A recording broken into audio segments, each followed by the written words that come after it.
One of Asia's best-known businessmen, Li Ka-shing, Peter, planning to take his health and beauty retailing operation public. It's called Watsons. Hong Kong, the obvious place, but now he's talking about London as well. Why is this? Well, it's dual listings tend to be sort of slightly cosmetic kind of thing. Even if you list a company in one place and you list it somewhere else as well, what tends to happen is that all of the trading in the shares concentrates in the place where there is most liquidity. And so really dual listings wouldn't seem to have much purpose. But we think that when it comes down to Watsons, actually Li Ka-shing's plan may be more than just skin deep.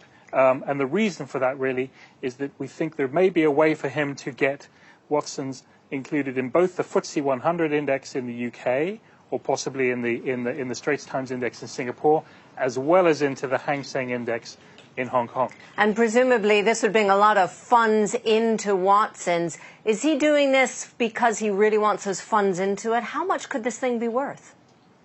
Well, I mean, it's going to be either way. It's going to be a big IPO. I mean, this analysts are valuing this company at sort of somewhere between 25 and 30 billion US dollars. Hutchison is talking about selling at least a quarter of it, so you're looking at sort of whatever it is, 7-8 billion as an IPO. So it's going to be a big IPO. The question really is, can they get the maximum valuation for this business? And there are really two arguments. Part of the business is it's a European business. It's a European cosmetic health and beauty retailer. But it also has a business in mainland China, which is growing very quickly. It grew something like 17-18% last year. And so there is sort of appeal here, both for investors who want exposure to what they consider the relative safety of Europe in a business that is still growing, but also people who want exposure to the growth in sort of consumption in China.